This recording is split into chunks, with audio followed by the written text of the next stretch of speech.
넷째 주일 하나님께서 주신 말씀을 봅니다. 요한계시록 19장 7절부터 9절까지 있는 말씀입니다. 우리 성도님들과 함께 다 함께 봉독하기를 원합니다. 함께 봉독합니다. 우리가 즐거워하고 크게 기뻐하며 그에게 영광을 돌리세. 어린 양의 혼인이 그에게 이르렀고 그의 아내가 자신을 준비하였으므로 그에게 빛나고 깨끗한 세마포 옷을 입도록 허락하셨으니 이 세마포 옷은 성도들의 옳은 행실이로다 하더라. 천사가 내게 말하기를 기록하라. 어린 양의 혼인잔치에 청함을 받은 자들은 복이 있도다 하고 또 내게 말하되 이것은 하나님의 참되신 말씀이라 하기로. 아멘. 할렐루야. 여러분, 오늘은 대림절 마지막 주일입니다. 우리에게 이미 오셨지요. 그러나 다시 오시기로 약속하신 주님을 기다리면서도 이 대림절을 보냅니다. 우리는 이렇게 서로 인사할 수 있죠. 우리는 매일 주님을 기다립니다. 시작. 우리는 매일 주님을 기다립니다. 이미 오신 주님을 우리가 마음 가운데 품고 있지만, 그분과 동행하고 있지만 매일매일 주님을 기다리죠. 우리 일상성 안에서도 매일 주님을 기다리죠. 그러나 부활하시고 하늘에 오신 주님이 다시 오시기로 약속하셨기 때문에 우리 그 약속 믿고 또 기다리죠.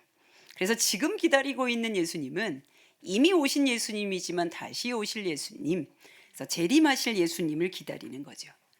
여러분, 우리가 예배를 지금 드리고 있는데 구약의 제사가 아니라 예수 그리스도 이후에, 부활 이후에 드리는 예배여서 실제로는 우리의 신약 이후의 예배는 기쁨과 기다림이 있는 예배가 예배입니다.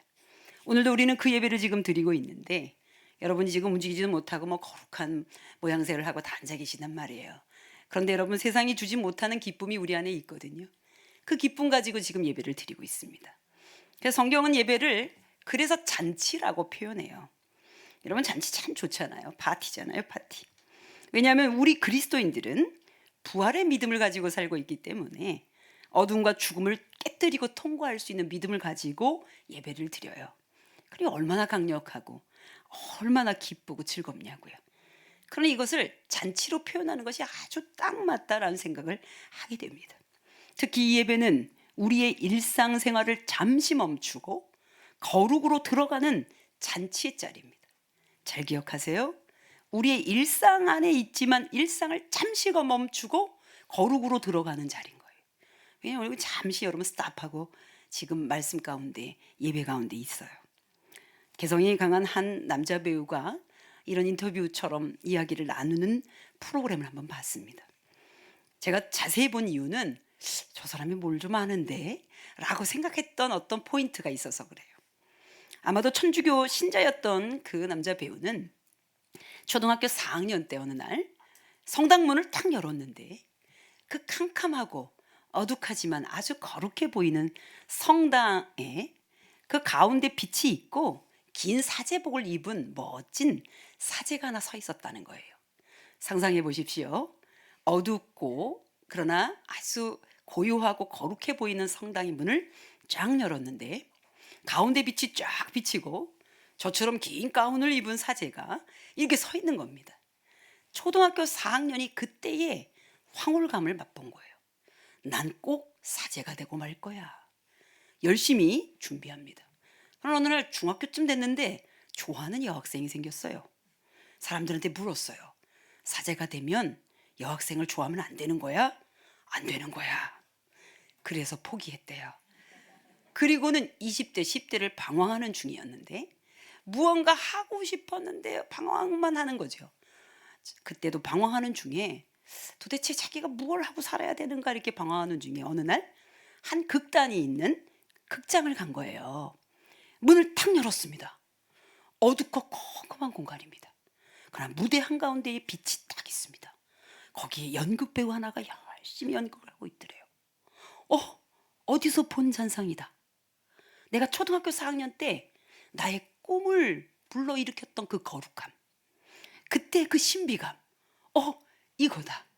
그래서 배우를 했다는 거예요. 저는 그 이야기를 듣다가 깜짝 놀랐습니다. 저 배우가 뭘 좀 아는 거야. 저 배우가 신앙인이어서 아마 그 뭘 좀 아는 것 같다. 여러분 루돌프 오토라고 하는 루터 신학자가 있어요. 루터교 신학자. 그가 거룩함에 대한 정의를 이렇게 내립니다. 그는 거룩함을 거룩해야 돼 단순히 도덕적 선함, 정결함, 여러분이 생각하는 윤리적인 그 수준에서 이 거룩을 생각할 수 없다는 거예요. 우리 인간의 이성으로는 도저히 어떻게 설명할 수는 없지만 있어요. 비합리적인 것 같은데 초월적이에요. 그러니 그 어떤 힘을 상징하는 신성, 거룩함이 있다는 거예요. 그래서 그를 독일어로 이렇게 라틴어에서 온 거지만 다스 누미노제, 누미노제라고 하는 거룩한 것, 신성. 그럼 여러분 이 뜻은 뭐냐면 우리의 감각을 뛰어넘어요. 이성으로는 도저히 이해할 수 없어요. 그런데 우리를 끌어당기는 초자연적인 힘이 있어요. 이것을 언제 경험하냐고요? 일상에서 경험할 수 있다는 거예요. 사실 우리가 하나님을 만날 때 경험할 수 있어야 되는 감각입니다. 두렵고도 신비로운 감정이면서 동시에 우리 현실 안에서 고스란히 경험할 수 있는 어떤 것입니다. 즉 현실하고 괴리된 게 아니고 수도원적으로 어디 가서 틀어 박혀야 생기는 게 아니고 내가 생각하는 거룩한 율법으로 도덕적으로 감싸인 정결함이 아니고 실제 우리가 드리는 이 일상에서 드리고 있지만 이렇게 따로 떨어져 스탑한 이 상태에서 우리는 여기서 누미노제를 경험할 수 있다는 거예요. 자귀적으로 만들 수 없어요. 오히려 억지로도 할 수 없어요. 정말 예측하지 못하는 하나님의 영이 여러분 가운데 여러분의 마음을 침투하고 여러분의 인생을 정렬하고 그래서 여러분이 감정과 여러분의 이성을 초월적인 것으로 하나님이 지배하지 않으시면 절대로 경험할 수 없는 것이 거룩이라는 거예요. 사랑하는 여러분, 예배 이야기로 시작한 데는 이유가 있습니다. 예배도 문화의 하나로 변화되는 시점에 있습니다. 이제 더 이상 목사들이 가운을 입지 않아요. 번거롭기도 하고 덥기도 하거든요. 그런데 여러분, 이 모든 것이 간소화되면서 우리가 버리지 말아야 되는 것도 버리게 되는 그런 양상이 됐어요. 문화의 이름으로 침투가 됐는데 거룩을 삭감시키는, 문화의 이름으로 변화가 됐는데 도대체 하나님의 신성은 온데간데 없는 그런 문화를 즐기고 있는 그런 상황이 돼버린 거예요. 결혼식은 어떻고요? 저는 주례를 하는 목사예요. 아쉬움이 좀 있습니다.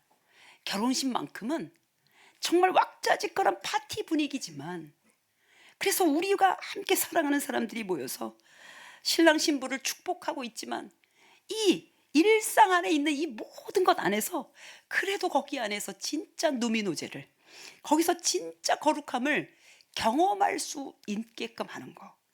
그래서 이 결혼이 얼마나 성스러운가 또는 얼마나 신비로운가 또는 얼마나 거룩한가 그걸 경험하게 해주고 싶은 마음이 있어요.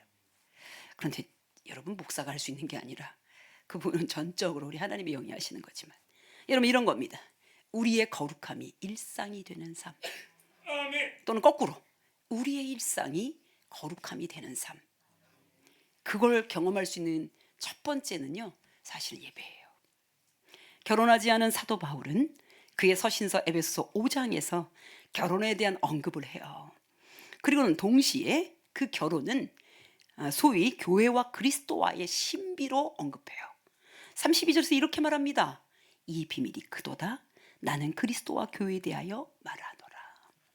그러니까 신랑 신부의 연합이 진짜 비밀스러운 건데 그것은 교회와 그리스도가 연합하는 것과 같다 이런 얘기입니다. 성경엔 유독 혼인잔치, 결혼잔치에 대한 이야기가 많이 나옵니다. 그중에 마가복음 2장의 언급을 보면 우리의 생각을 바꿔줘요. 그리고 마태복음 22장에도 혼인잔치 얘기가 나오고 마태복음 25장에도 열처녀 비유를 통해서 하는 혼인잔치 비유가 나와요. 이 모든 게 예수 그리스도와의 관계를 규명하는 말씀입니다. 여러분 결혼이 가져다주는 연합의 의미가 있습니다. 남녀가 만나서 이제 가정을 이루어요. 한 몸을 이루어요. 이런 모든 연합은 소위 우리에게 영적으로도 영적 연합을 얘기할 때 혼인과 신랑 신부 만나는 관계로 이야기되는 것은 당연한 거예요. 고대 근동 문화는 지금보다 더 결혼 문화에 진중했던 것 같습니다. 물론 각 나라마다 그 문화적 배경이 달라요. 결혼이 중요하니 많이 다른 것도 분명하죠. 그런데 여러분 사도 요한에게 계시됐던 하나님의 말씀 가운데에 어린 양 예수의 혼인 잔치, 오늘 언급한 이것 역시 결혼 잔치인 거예요. 여러분 고대 이스라엘은요, 결혼이 이루어지기 전에 지켜야 될 절차들이 있었습니다. 먼저 신랑 될 사람이 신부 집에 갑니다. 지창금을 가지고 대개 따님을 제게 주십시오라고 지창금을 놓고 와요. 그리고는 같이 살 집을 마련하고 다시 신부를 데리고 가서 일주일간 여러분 결혼식 잔치를 멋지게 하는 거예요. 사랑하는 여러분, 이렇게 지창금을 놓고 어느 신랑의 신부가 될 여자가 기다려야 됩니다. 근데 집을 마련할 때까지 기다려야 돼요. 그리고 기다리는 동안 설레기도 하고 마음 가운데 조급함도 있겠고, 그리고 준비도 해야 되고, 그 신부의 마음을 우리 그리스도인들에게 유비시키는 거예요. 오늘 대림절 마지막 주일을 보냅니다. 우리에 대해 주님은 그래서 이렇게 명명합니다. 신랑을 기다리는 신부. 여러분 저를 한번 따릅니다. 나는 신랑을 기다리는 신부입니다. 신랑을 기다리는 신부입니다. 여기 한 반쯤은 남자인데 여러분들도 다 신부예요. 여러분이 다 신랑이었지만, 그리고 신랑일 사람들이지만 여러분도 예수 신랑을 기다리는 신부라는 거. 그래서 오늘 그 얘기로 여러분 혼인잔치 얘기, 예배 얘기, 신랑 신부 얘기로 말씀을 이어갈 거예요. 여러분에게 먼저 묻겠습니다. 여러분, 아니 신랑 신부 있고 잔치자리가 있다고 칩시다. 잔치자리에 여러분이 지금 있냐고요. 우리는 지금 잔치자리에 있습니까? 예배를 잔치로 얘기했으면 여러분 지금 있는 건 맞습니다. Yes. 신랑이 있고 신부가 있으면 하객이 있는 자리가 잔치자리라고 할 때, 성경은 우리에게 그리스도의 신부로 명명하시고 예수 그리스도를 신랑처럼 기다리라고 말씀하십니다. 나를 신부로 꼭 집어넣고 결혼할 날짜를 잡아놓기 위해서, 살 집을 마련하기 위해서 기다리라고 돌아간 신랑처럼 신부는 하염없이 준비하며 정결하게 기다리겠죠.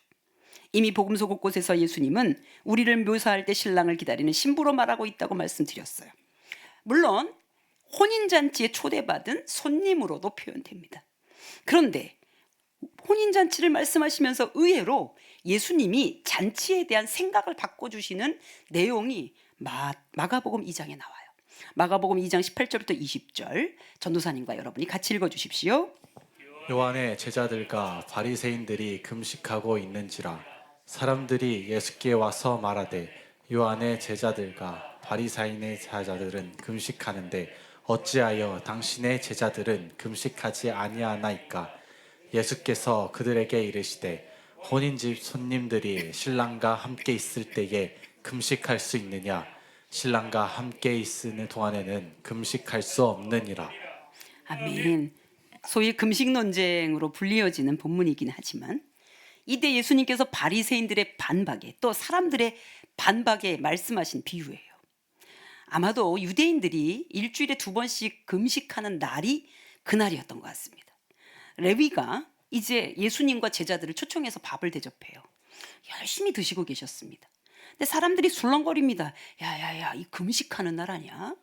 아니 세리원 제자들도 금식하고 바리새인 제자들도 금식하는데 왜 예수님과 그 제자들은 금식 안 하는 거야? 술렁술렁술렁. 자기들이 만들어 놓았던 율법을 지키지 않았다고 비판하기 시작했습니다. 그때 예수님이 말씀하신 거예요. 누가복음 2장 19절입니다. 여러분 읽어주세요. 혼인집 손님들이 신랑과 함께 있을 때에 금식할 수 있느냐? 신랑과 함께 있을 동안에는 금식할 수 없느니라. 아니 잔치자리에 왔어요. 신랑도 있고 신부도 있습니다. 또 때로는 내가 신부라고 하는 때에 여러분 그 즐거운 잔치자리에서 왜 굶어요? 신랑이 함께 있으면 굶을 이유가 없다. 그러니 여러분 율법의 완성으로 오신 예수 그리스도, 그분이 계신 자리가 잔치자리라고 한다면, 아니 금식할 법령과 그 율법을 지킬 이유가 없다는 말씀인 거예요. 여기서 2가지를 말씀하십니다. 내가 있는 곳이 혼인 잔치자리다. 아멘. 그리고 2번째 말씀하십니다. 내가 신랑이다. 아멘. 사실 지금 식사 초대받은 곳이 결혼식 파티 자리는 아니었습니다. 그러나 예수님께서는 자신과 함께 있는 이 자리가 혼인잔치 자리와 같다고 말씀하시는 거예요. 아니 신랑이 여기 있고 혼인잔치 자리 왔는데 왜 굶어? 아니 여러분 요즘 뷔페로 그냥 얼마나 맛있게 나오는데 여러분 가가지고 나는 오늘 금식이야. 여러분 그것처럼 안타까운 건 없어요. 성경이 오늘 마가복음 2장에서 말씀하시는 이유는, 이 혼인잔치에서 말씀하시는 이유는, 진짜 혼인잔치는 뭐냐? 예수께서 계신 그곳이 잔치자리라는 거예요. 그가 신랑이요 우리는 신부이거니와 하객이기도 합니다. 그러므로 영적으로 풍요하고 즐겁습니다. 그러니 여러분 울며 이를 갈고 금식할 이유가 없다는 얘기예요. 예수가 이곳에 함께 계시다면 여러분 경직될 이유도 없어요. 예수께서 여기 계시면 주께서 주시는 밥을 먹으며 그분이 주신 기쁨을 마시며 그분과 함께 춤추며 할렐루야. 그러니 여러분 이 자리에 주님 계신 것이 더 중요한 거예요. 다시 정리해 봅시다. 주님이 함께 계시면 주님이 함께 계시면 그곳이 잔치자리입니다. 그곳이 잔치자리입니다. 우리 교회가 식당을 마련하고 밥을 먹고 즐거워하는 일이 정말 매주 잔치 같아요. 오늘은 또 가장 애기 여선교회에서 열심히 준비해요. 가서 기도하러 갔더니 열심히 시금치국인지 아국인지를 하고 있더라고요. 아니 간단한 걸 하지 왜 그래요? 했더니 목사님 메뉴가 이거예요. 그런데 냄새가 얼마나, 향기가 얼마나 나는지요. 오늘은 잔치자리네요. 그랬어요. 기도해주고 돌아왔습니다. 사랑하는 여러분, 그 예쁜 여성교회, 그 젊은 우리 아가 여성교회에서 열심히 준비한 거 여러분 어떻게 해요? 맛있게 드셔야죠. 할렐루야. 맛도 물론 있거니와 그곳에 주님 계시니까. 정말 진정한 잔치는 예수 그리스도가 계셔야 잔치입니다. 그러므로 우리의 예배도 잔치자리가 되어야 하고, 우리가 함께 그리스도인 공동체가 모여서 밥을 먹을 때도 잔치자리인데, 오늘 본문은 말합니다. 19장 9절 전도사님 읽어주세요. 천사가 내게 말하기를 기록하라. 어린 양의 혼인잔치에 청함을 받은 자들은 복이 있도다 하고, 또 내게 말하되 이것은 하나님의 참되신 말씀이라 하기로. 우리가 초청받았어요. 하객으로도 초청받았고, 그리고 이 계시록 말씀에 쭉 읽어보면 우리를 신부로 지칭하세요. 박해가 심했던 1세기 말이었어요. 당시 로마 황제 도미티안, 그리고 이어서 네로 등등, 여러분 이 모든 로마 황제들의 그 가혹한 박해와 그리고 이어지게 되는 순교로 인해서 그리스도인들이 다 흩어지기 시작해요. 그들을 향해 정말 위로의 말씀, 권면의 말씀, 다짐의 말씀을 전해주고 싶어요. 그래서 여러분 사도 요한이 반모섬에 유배 갔을 때 주께서 계시한 말씀을 가지고 편지를 쓰죠. 그래서 그 안에는 온갖 비유와 유비들이, 상징들이 있는 거예요. 왜? 그리스도인들끼리는 알아볼 수 있는 상징인 거예요. 당시 그리스도인들이 박해와 죽음에 맞서야 했던 때에 믿음으로 견디도록 격려해 주던 편지였습니다. 당국에 걸리지 말아야 하니 비유와 상징과 신비한 언어로 쓰일 수밖에 없었고, 그래서 그리스도인들에게 말합니다. 어린 양 예수께서 기다리신다. 그런 신부들이요 정결하게 믿음 잃지 말고 신부들이요 기다리고 있으라. 그럼 여러분 주님 계신 곳이 잔치자리가 맞아요. 여러분 이것을 의식하게 되는 일은 주님이 내 안에 늘 있다는 것을 의식할 수 있는 거예요. 저를 따라합니다. 주님 계신 곳이 잔치자리입니다. 주님 계신 곳이 잔치자리입니다. 주님 없으면 지옥 같은 자리입니다. 그러나 주님 계시면 그 자리가 천국입니다. 스승 목사님이 어느 날 말씀 중엔가 구산성생의 꽃자리란 시를 한번 이렇게 언급하신 적이 있어요. 너무 좋아서. 그리고 제가 떠오르는 잔상이 생겼어요. 잘 보세요. 한 토막입니다. 반갑고 고맙고 기쁘다. 앉은 자리가 꽃자리니라. 네가 시방 가시방석처럼 여기는 너의 앉은 그 자리가 바로 꽃자리니라. 신데요. 저는 무슨 생각이냐면 그렇지. 주님 계신 곳이 꽃자리지. 할렐루야. 여러분 우리가 이 예배 자리가 우리끼리 만나서도 좋지만 이 주께서 계시니까 오셔서 일상을 접고 와서 또 다른 일상 안에 거룩함으로 들어오고, 또한 거룩함이 나의 일상이 되도록 연결되는 이 고리 안에 이 시간이 있는 거죠. 삶이 뭐 꽃자리가 같겠습니까? 또는 삶이 뭐 잔치자리 같겠냐고요. 그러나 주님 계신 곳이면 그곳이 영적 잔치자리인 줄 알고, 여러분 잔치자리 있느냐고 물으면 yes, 제가 거기 있습니다. 여러분 떨따랍니다. 주님 계신 곳이 잔치자리입니다. 주님 계신 곳이 잔치자리입니다. 그렇다면 성경이 말하는 바 주님이 신랑이고 우리에게 신부라고 지칭하실 때 여러분, 우리 신랑 예수님을 맞을 준비가 되었나 물어봐야 합니다. 여러분, 요즘 현대는요 이런 말씀 잘 전하질 않으니까, 왜냐하면 신랑 예수님 이렇게 이야기하는 경우가 많이 드물어요. 많이 들어보질 못해요. 왜 그러냐면 좀 희소한 느낌 또는 자주 언급할 수 없는 것처럼 느껴지기 때문이에요. 근데 성경은 정확하게 말합니다. 우리에게 예수를 기다리는, 신랑 예수를 기다리는 신부로 살라고 권면하시는 거예요. 1970년대 80년대는요 한국 교회가 뜨거웠죠. 그때 뜨거웠을 때 그때 어른들은 제일 좋아하는 찬양이 뭔지 아셨습니까? 여러분, 천국 찬양, 재림 찬양, 심판 찬양이에요. 축복 찬양이 아니고요. 천국과 재림과 심판 찬양을 제일 좋아하셨어요. 여러분, 여기 우리 이정희 권사님 뭘 제일 좋아해요 했더니 찬송 리스트가 쫙 있더라고요. 근데 그 중에 제일 좋아하는 거 보면 178장이었어요. 근데 여러분, 그 찬양이 어떻게 돼 있냐면 이렇게 돼 있습니다. 주 예수 믿는 자여 등불을 가지고 신랑을 영접하러 다 함께 나가세. 주님 오실 때가 되고 밤은 깊어가는데 곧 깨어 예비하라. 주님 속히 오신다. 제가 몸 상태가 괜찮으면 불러드릴 수 있는데 오늘은 좀 참아야 합니다. 사랑하는 여러분, 신랑을 맞이하는 신부에 관한 말씀을 오늘날은 왠지 세련되지 못한 것처럼, 그렇게 언급하지 않는 것처럼 문화로 휩쓸려가 버렸지만 성경은 정확히 말합니다. 영적 연합을 위하여 내가 신랑이다. 그러니 그리스도인들이여 나를 맞이할 준비를 하는 신부로 살아가라. 7절부터 8절은 여러분 읽어주십시오. 우리가 즐거워하고 크게 기뻐하며 그에게 영광을 돌리세. 어린 양의 혼인 기약이 이르렀고 그의 아내가 자신을 준비하였으므로 그에게 빛나고 깨끗한 세마포 옷을 입도록 허락하셨으니 이 세마포 옷은 성도들의 옳은 행실이로다 하더라. 아멘. 성경에 기록된 대로 시대와 오늘날의 시대가, 성경의 시대가 그리고 오늘날의 시대와 사뭇 다를 수 있습니다.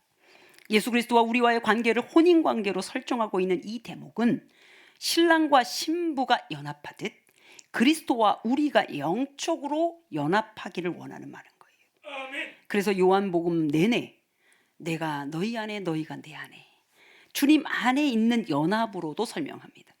신랑 예수 그리스도의 혼인과 같은 연합이 박해를 이겨내고 현실을 잘 살아낸다는 뜻입니다.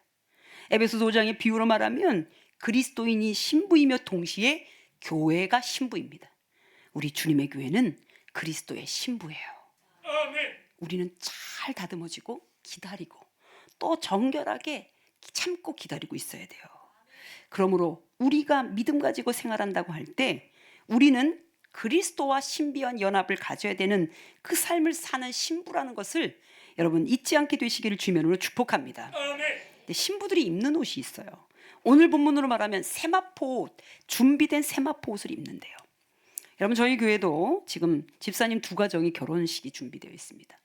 우리 교회에 또 우리 청년이기도 한 우리 혜수 씨도 결혼을 하고, 또 이제 남편 될 우리 철한 씨도 등록을 했고요. 또 우리 이영미 집사님 가족의 장녀가 결혼을 합니다. 여러분, 신랑 신부가 지금 얼마나 분주할까요? 1월 첫 주, 둘째 주거든요. 거의 다 준비가 끝났겠지 마음이 분주할 거예요. 주변의 가족들은 계속 기도해 줘야 합니다. 이 아이들이 진짜 연합하도록, 이들의 삶이 연합되고 몸도 연합되고 환경이 정말 이 가정이 새로운 환경으로 돌입하는 이 어지러운 세상에서 가정을 이루고 살아야 되니까 정말 엄마 아빠가 해서 기도해 주셔야 되죠. 그런데 여러분, 오늘 본문에서 보니까 신부가 옷을 입을 세마포를 준비했다고 표현합니다. 세마포는 가는 배실로 짠 고운 아마포를 말해요. 린넨 작물이에요. 성경에서는 이 하얀 린넨 요거를 거룩함과 순결함의 상징으로 봅니다. 그래서 여러분, 구약의 제사를 집리하는 제사장의 옷도 세마포로 만들고요. 그리고 예수님의 시신을 쌌던 것도 세마포예요. 벌써 느낌으로 아시죠? 여러분, 거룩한 데 사용되는 옷감으로 옷을 두르는 거예요. 그리고 성경은 오늘 말합니다. 이 옷은 성도들의 옳은 행실이래요.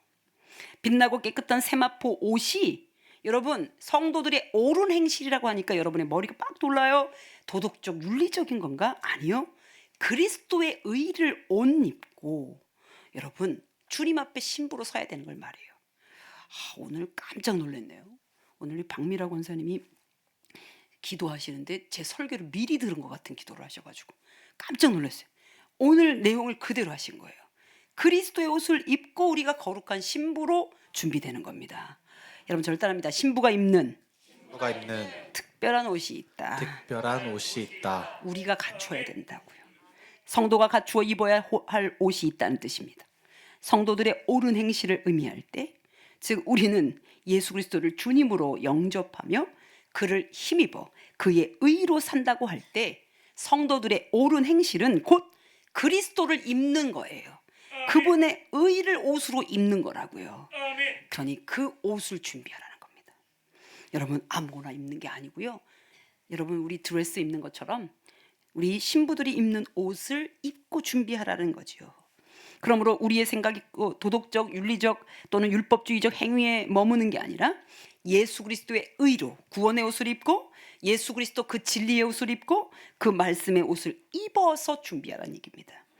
로마서 13장 14절은 이렇게 말합니다. 함께 봉독합니다. 오직 주 예수 그리스도로 옷 입고 정욕을 위하여 육신의 일을 도모하지 말라. 아멘. 베드로서 1장 1절입니다.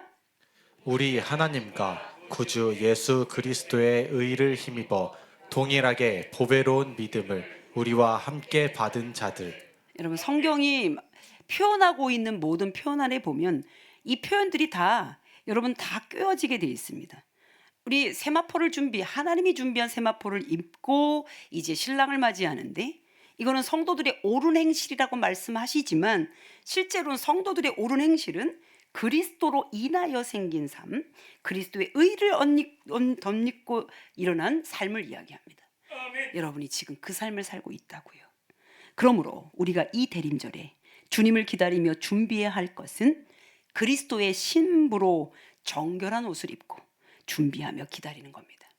이제 우리가 정결이라는 거룩이라는 말을 가졌을 때 여러분의 이 의식에 선입견이 있어요. 여러분 예수 그리스도 그분의 의와 피가 아니면 우린 절대로 정결할 수 없어요. 그래서 스스로 정결타하거나 거룩타는 사람들은 그래서 발이 센 거예요. 사랑하는 여러분, 그리스도를 옷 입고 신랑을 준비하게 되시기를 주님으로 축복합니다. 그래서 내가 지금 입은 옷이 여러분의 입은 옷이 여러분의 삶이 여러분 그리스도의 의를 덧입은 신부의 옷인 것을 기억하시기를 주님으로 축복합니다. 이제 마지막으로 그러면 깨어 기다려야 진짜 준비입니다. 이제 신랑을 맞을 준비가 된 신부, 혼인잔치에 초청되는 사람들의 비유로 우리가 다시 오실 주님을 맞이하도록 우리에게 준비를 요청하십니다. 설레고 기쁜 마음이 있을 거예요. 언제 신랑이 오나 언제 날짜는 잡히나. 여러분 고대 근동의 문화니까 뭐 전화가 있거나 어떤 연락책이 없었잖아요. 무작정 기다려요. 신랑이 올 때까지 무작정 기다려요. 근데 어떻게 기다려요? 신부의 옷을 준비하고 입고 그리고 깨어 기다리는 겁니다. 깨어 기다리라고 말씀하세요. 마태복음 25장에 혼인잔치 비유가 또 나오지요.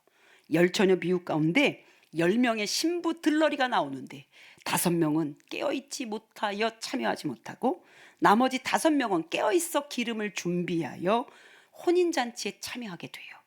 그러므로 마태복음 25장 마지막 절에 우리에게 이렇게 권면하십니다. 함께 봉독합니다. 그런즉 깨어 있으라. 너희는 그날과 그때를 알지 못하느니라. 아멘. 여러분 영적으로 분별하시기를 주면으로 축복합니다. 마지막 때가 돼서 진짜 그리스도 안에서 온전하게 서 있지 않으면 영적으로 혼란한 때를 맞이할 수 있어요. 깨어 있어 여러분 신랑 예수를 맞이하게 되는 우리 모든 그리스도인들이 되시기를 주면으로 축복합니다. 그러므로 일상의 사건 사고 앞에서도 다르게 해석해야 합니다. 여러분 지난 목요일 날 여러분 우리가 사고를 당했어요. 우리가 사고를 냈습니다. 그래서 서울 가는 길이었는데 우리 부목사님과 제가 가는 차가 우리가 속도를 조절하지를 못했어요. 그래서 좀 부주의했다고 저는 그렇게 생각이 돼요. 그래서 사고가 좀 컸습니다. 그 고속도로가 밀려있는 상태여서 밀려있는 상태를 직감은 했으나 그 정도로 가능했을까라고 아마 운전자인 우리 부목사는 생각을 했을 거예요. 그러나 옆에서 제가 사고를 지켜봤기 때문에 그때 이제 그 짧은 찰나에서 오게 되는 여러 생각들이 있죠. 이러다간 닿는데 했는데 벌써 이미 꽝 부딪혔는데 사중 추돌이 났고 그리고 저희 차는 이제 폐차가 됐습니다. 그런 상태인데 너무 감사한 것은 이 차량은 훼손이 됐어요. 다쳤느냐고 연락이 오는데 제가 우스갯소리 이렇게 말했습니다. 우리는 멀쩡하고 차만 다쳤어요. 너무 감사하죠. 왜냐면은 그때 상황을 보면 이러다 진짜 죽을 수도 있겠구나라고 할 수 있는 상황이었어요. 사목사도 몸이 아플 수는 있지만 외상은 전혀 없고, 저는 이제 안전벨트로 인해서 이 흉골 쪽이 골절이 됐습니다. 제가 지금 골절된 상태지만 제가 말할 수 있고요. 숨쉬기가 조금 곤란하거나 여러분에게 겸손하게 인사를 못할 것 같습니다. 제가 구부리기가 좀 어렵습니다. 그래서 제가 이따가 교만하게 인사를 해도 이해해 주시기를 바라고요. 그런데 감사한 것은 우리의 부주의, 우리의 이런 모든 것이 그때 그 순간에도 우리가 그 가운데 주님이 계시다는 걸 저는 믿어요. 아멘. 할렐루야. 아멘. 이 모든 어떤 삶 가운데 주님이 지키셔서 이렇게 살았구나. 아멘. 그리고 이 이후에 하나님께서 무엇을 단절하고 무엇을 새롭게 시작해야 될까를 가르쳐 주시는 거구나. 하나님은 정확한 단절과 정확한 시작을 알려주시는. 그래서 차도 이제 내년이면 한 10년 될 거예요. 근데 차가 이제 이전 교회에서부터 갖고 왔던 건데 그 차를 정말 좋은 차를 주셔서 그 큰 사고 앞에서도 우리가 많이 안 다쳤어요. 그것도 감사하고 그 차가 거기서 끝나면서 폐차해야 합니다. 왜냐하면 엔진이 다 먹어 들어와서 앞이 거의 나갔어요. 앞이 이만큼 먹어 들어와서. 그런 상황에서 이거는 하나님이 건져 주시지 않으면 할 수가 없어요. 그리고 유독 왜 나에게 이런 고통이 왔을까? 이거는 옆에 앉았기 때문이죠. 그리고 이게 워낙 세게 부딪혔기 때문에 오게 되는 이 어떤 속도에서 그냥 서목사도 놀랬을 거예요. 15년 무사고라고 얘기를 하더라고요. 그러니까 무사고 중에 이런 사고를 처음 당한 거고 낸 거고 뭐 이런 거죠. 하지만 그 사건 사고 앞에서도 여러분 제 영이, 제 의식이, 제 마음이 한 번도 잔 적이 없습니다. 아멘. 아멘. 그 순간에도 잔 적이 없어요. 왜 이 일이 일어났는지에 대한 이 이후에 하나님이 어떻게 하실 거예요. 일어난 거는 부주의함으로 일어난 건 맞고요. 그러나 이후에 이것을 해석하는 거는 영적으로 해석할 수 있어요. 그런데 여러분 사건 사고 앞에서도 우리가 영적으로 단단하게 깨어 있을 때 주님이 어떻게 우리의 몸을 보존하시는지, 주님이 어떻게 향후 새해를 이끌어 가시는지 여러분 깨닫게 됩니다. 아멘. 말도 조심할 수 있고요. 얼굴빛도 조심할 수 있어요. 그리고 정말 하나님이 어떻게 하시는지에 대한 것도 볼 수 있습니다. 아멘. 그래 여러분하고 이렇게 만났잖아요. 아마도 이제 이번 주일 계속 설교를 할 텐데 아마 송구영신 예배 때 여러분에게 안수하기는 어려울 것 같아요. 예배밖에 못 드릴 거예요. 왜냐하면 몸 상태는 제가 구부정하게 이렇게 계속 시간을 드릴 수는 없어요. 4주 정도는 시간이 필요하고요. 또 서목사도 고주간 정도까지는 시간이 필요하겠죠. 그러니까 여러분들 기도를 우리 두 사람 위해서 기도를 많이 해주시고 우리 교회를 향하신 하나님의 새로운 출발, 단절과 함께 하나님이 새롭게 출발하시는 놀라운 일이 어떤 것인가 함께 보게 되시기를 주님으로 축복합니다. 아멘. 옆에 분들과 인사하겠습니다. 깨어있겠습니다. 깨어 있겠습니다. 기도하겠습니다.